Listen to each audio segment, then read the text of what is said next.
Morning मुलांनो, शुभ सकाळ.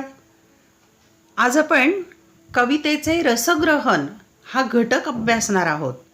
म्हणजेच कवितेचे रसग्रहण कसे करायचे याबाबत आपण माहिती घेणार आहोत. आणि हा विषय जो आहे, हा घटक जो आहे तो केवळ इयत्ता 11वी किंवा 12वी अशा वर्गांच्या पुरता मर्यादित नाही, तर ज्यांना कोणाला कवितेच्या संदर्भात रसग्रहणाचा अभ्यास करायचा आहे त्या प्रत्येकाला हा टॉपिक उपयुक्त आहे. त्यामुळे या व्हिडिओ लेक्चरला मी वर्गाचं नाव दिलेलं नाही आहे की 11वीला उपयुक्त आहे, 12वीला आहे असं नव्हे, तर सर्वांनाच कवितेचे रसग्रहण हा घटक उपयोगी आहे. आणि कवितेचे रसग्रहण हा घटक थोडासा मोठा असल्यामुळे मी याचे 2 भाग करणार आहे. आज आपण पहिला भाग अभ्यासणार आहोत. यामध्ये इयत्ता 11वीच्या पुस्तकातील माहिती आहे कवितेचे रसग्रहण. चला तर पाहूया आपण कवितेचे रसग्रहण म्हणजे काय, कसे करायचे आणि कोणत्या बाबी लक्षात ठेवायच्या पाहूया. एखादी कविता ऐकल्यानंतर किंवा वाचल्यानंतर मन एका अनामिक आनंदाने भरून जावे. कधी डोळा पाणी यावे, कधी रसाविष्कारात चिंब ओले व्हावे, म्हणजे काव्याचा आस्वाद सुरू झाला असे समजावे.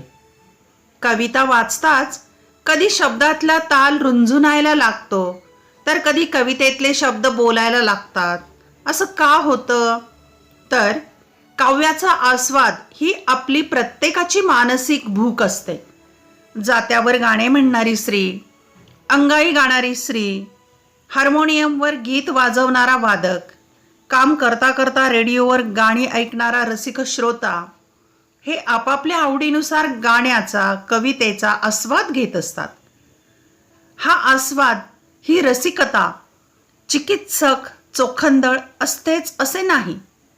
कवितेचा आस्वाद चिकित्सकपणे, चोखंदळपणे, सौंदर्यपूर्ण दृष्टीने घेता यावा यासाठी रसग्रहण प्रक्रियेचा अभ्यास करावा लागतो. कवितेतील विचार, भावना, अनुभूती, शब्दयोजना, लय, वृत्त, अलंकार, रस, प्रतिमा, प्रतीके आणि कल्पनाविलास इत्यादी घटकांच्या मांडणीचा आणि त्यामधील सौंदर्याचा आस्वाद घेऊन तो व्यक्त करणे म्हणजे रसग्रहण होय. कवितेत उपरोक्त घटक कमी जास्त प्रमाणात आढळतात. कधी कधी काही घटक नसतातही. त्यामुळे रसग्रहणाच्या लेखनाचे विशिष्ट नियम सांगता येत नसले तरी रसग्रहण लेखनाचेही एक शास्त्र विकसित झालेले आहे, परंतु तसे तेही काटेकोर नाही. त्यामुळे या शास्त्रालाही कलात्मकतेची जोड आवश्यक ठरते. काव्यात रसाची महती अनन्यसाधारण आहे. काव्य वाचनाने आणि काव्य अभ्यासाने रसिकांच्या मनातील विविध भावनांच्या तारा छेडल्या जातात. उत्कटता वाढीस लागते. तिचे पर्यवसान रसनिर्मितीमध्ये होते. रसनिर्मिती ही भावनेच्या परिपोषावर अवलंबून असते. मानवी अंतःकरण म्हणजे भावभावनांचा जणू समुद्रच. ज्या भावना स्थायी, मूलभूत असतात त्यांचा परिपोष झाल्याने रसनिष्पत्ती होते. शृंगार, वीर, करुण, हास्य, भयानक, रौद्र, बिभत्स, अद्भुत, शांत असे 9 रस मानले आहेत. शब्दयोजना, काव्यानुभव, छंद, लय, आघात, प्रतिमा, प्रतीके इत्यादी घटकातून रसनिर्मिती होते. वरील विवेचनावरून काव्याची काही वैशिष्ट्ये पुढील प्रमाणे सांगता येतात. काव्याची वैशिष्ट्ये. कवितेत भाषा हे माध्यम असते. अनुभवाची कलात्मक अभिव्यक्ती हा प्रमुख हेतू असतो. 2. कवितेत अर्थाच्या विविध छटा व्यक्त करणारी आणि सौंदर्य निर्मिती करणारी शब्दयोजना असते. 3. कवितेमध्ये रचना कौशल्याला महत्त्वाचे स्थान असते.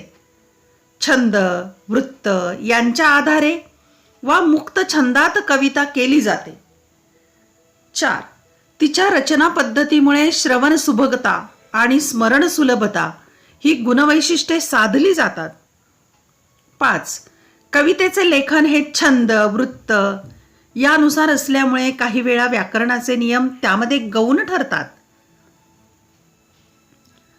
कवितेत कमीत कमी शब्दात मोठ्यात मोठा आशय व्यक्त झालेला असतो, म्हणजे अल्पाक्षरत्व हा गुण असतो. 7. शब्दांना नेहमीचा वेगळा अर्थ प्राप्त करून देणाऱ्या अभिधा, लक्षणा आणि व्यंजना या शब्दशक्तींचा वापर प्रकर्षाने कवितेत असतो. काही कवितेत विशिष्ट पद्धतीने शब्दरचना केलेली असते. काही कवितांची रचना मात्रांनी सजलेली असते. अशा नाद, लय, वृत्त, छंद, अलंकार इत्यादी घटकांमुळे कवितेची रचना वैशिष्ट्यपूर्ण ठरते. कवितेत आशयानुरूप लय असते. कवितेतील शब्दांना अर्थपूर्ण नाद असतो. या साऱ्या घटकांमुळे कविता हृदयापर्यंत पोहोचते. त्यातील शब्दच्छटा, अर्थच्छटा यामुळे कवितेचा गर्भितार्थ मनाला भिडतो आणि रसनिर्मिती होते. अलंकार, प्रतिमा व प्रतीके. अलंकारांमुळे कवितेला सौंदर्य प्राप्त होते. कवितेतील शब्दांवर, त्यातील अक्षरांवरील चमत्कृतींवर जे अलंकार आधारलेले असतात त्यांना शब्दालंकार म्हणतात. यमक, अनुप्रास, श्लेष हे शब्दालंकार आहेत.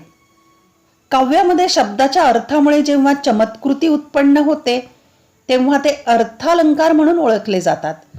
उपमा, रूपक, चेतन गुणोक्ती हे आणि इतर अनेक अर्थालंकार आहेत. कवितेचे रसग्रहण करताना यासंबंधीची उकल महत्वाची ठरते. अलंकारांइतकेच कवितेतील प्रतिमा व प्रतीके हे घटक महत्वाचे असतात. प्रतिमा ही काव्याचा एक भाग असते. 2 किंवा अधिक वस्तूंमधील साम्य किंवा वेगळेपण प्रतिमेच्या माध्यमातून दाखवले जाते. तसेच कवितेतील प्रतीकातूनही वेगवेगळे अर्थ सूचित होतात. हेच खरे तर कविता या साहित्य प्रकाराचे वैशिष्ट्य असते. पाठ्यपुस्तकातील कवितांविषयी. 11वीच्या पाठ्यपुस्तकात वीररसात ओथंबलेली काव्यरचना काव्यानंदासाठी दिलेली आहे. विलक्षण गेयता असलेल्या स्वतंत्रतेचे स्तोत्र या रचनेने पुस्तकाच्या गद्य व पद्य घटकाची सुरुवात होत आहे. प्राणसई ही छंदोबद्ध कविता अष्टाक्षरी छंदातील असून यमक अलंकाराचा प्रत्यय देणारी आहे. झाडांच्या मनात जाऊ ही गेय कविता ही यमक अलंकाराने सजली आहे. दवात आलीस भल्या पहाटी ही मुक्त छंदातील प्रेम कविता. प्रतिमांचा चपखलपणे केलेला वापर हे या कवितेचे वैशिष्ट्य. ऐसी अक्षरे रसिके ही संत ज्ञानेश्वरांची ओवीबद्ध रचना आहे. शब्द ही कविता चेतन गुणोक्ती अलंकाराचे दर्शन घडवणारी आहे. ही रचना मुक्त छंदातील असून सामाजिक विषमतेवर बोट ठेवणारी आहे. पैंजण ही स्त्रीवादी कविता ही मुक्त छंदात असून प्रतीकांचा सूचक उपयोग या कवितेत केलेला आहे. घंटेला दिलेल्या टोल्याने जशा अनेक ध्वनी लहरी निर्माण होतात तशा काव्यातील शब्दांच्या उच्चाराने विविध भावनांचे तरंग वाचकांच्या मनात आंदोलित होतात. हे तरंग रसनिर्मितीस पोषक ठरतात. रसग्रहण करताना हे लक्षात ठेवा. वरील सर्व मुद्द्यांचा अभ्यास केल्यानंतर कवितेचे घटक तुमच्या लक्षात येतीलच. दिलेले मुद्दे लक्षात घेऊन तुम्ही कविता बारकाईने वाचा. कवितेची चाल मधुर असेल, तिच्यातील भावना अंतःकरणाला भिडणाऱ्या असतील, तिच्यातील कल्पना चमत्कृतीपूर्ण असतील, कवितेचा भाषिक आकार लहान, रचना सोपी पण अर्थपूर्ण असेल आणि शब्दात नादमाधुर्य असेल तर ती कविता थेट हृदयापर्यंत पोहोचते. रसग्रहण करताना वरील मुद्द्यांच्या सोबत कवितेतील काही महत्त्वाच्या गोष्टी लक्षात घ्याव्यात. कवितेत भावनांची उत्कटता, कल्पनाविलास, विचार सौंदर्य आणि प्रसाद, माधुर्य, ओज हे गुण असतात. कवितेची मध्यवर्ती कल्पना एखाद्या विषयाभोवती गुंफलेली असते. उदाहरणार्थ निसर्गवर्णन, शब्दचित्र, व्यक्तिचित्र, विडंबन, विनोद, उपदेश इत्यादी. कवितेची मध्यवर्ती कल्पना थोडक्यात विशद करून कवितेतील भावना, कल्पना, विचार, सूचकता, नादमाधुर्य, चाल, अलंकार, काव्यगुण, काव्यशक्ती, कवितेचा वाङ्मय प्रकार जो आशयानुसार असेल तो, कवितेचा रचना प्रकार, कवितेतील सूचकता, प्रतिमा आणि प्रतीके यापैकी जे जे गुण आढळतात त्या सगळ्यांची नोंद घेणे किंबहुना वरील गुणांच्या अनुषंगाने कवितेचा सूक्ष्म अभ्यास आणि कवितेचे रसग्रहण होय. सगळ्यात महत्त्वाची बाब म्हणजे कवितेतील ओळी तुम्हाला का आवडतात याचे कारण आणि त्या ओळींचा तुमच्या मनावर झालेला परिणाम सांगणे महत्त्वाचे ठरते. म्हणूनच कवितेचे सौंदर्य दर्शन घेणे म्हणजे रसग्रहण होय. खाली दिलेल्या 5 मुद्द्यांना अनुसरून रसग्रहण करावे. 1. कवितेचा विषय आणि कवितेची मध्यवर्ती कल्पना. 2. कवितेतील प्रतिमा, प्रतीके, अर्थालंकार, आंतरिक लय, अर्थाचे सौंदर्य. 3. कवितेतून सूचित होणारे काव्यगुण, शब्दशक्ती, भाषाशैली, मग ती संवादात्मक, निवेदनात्मक, चित्रदर्शी असल्यास ते लिहावे. 4. कवितेतील शब्दालंकार, नाद, बाह्य लय, छंद, वृत्त इत्यादी. 5. कवितेतून मिळणारा संदेश, मूल्ये आणि कविता आवडण्याचे कारण. कवीला कवितेत काय सांगायचे आहे आणि त्याने ते कसे सांगितले आहे याचे विद्यार्थ्यांनी स्वतःच्या संवेदनशील मनाने विचारपूर्वक केलेले विवेचन म्हणजे रसग्रहण होय.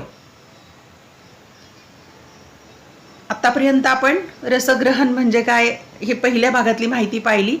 पुढच्या दुसऱ्या भागामध्ये आपण उदाहरणासह अभ्यासणार आहोत रसग्रहण म्हणजे काय. धन्यवाद. व्हिडिओ आवडल्यास चॅनल सबस्क्राईब करा, बेल आयकॉन दाबा म्हणजे मी नवीन व्हिडिओ पोस्ट केला की तुम्हाला नोटिफिकेशन मिळेल. व्हिडिओ लाईक करा, कमेंट करा, शेअर करा. अभ्यासासाठी शुभेच्छा.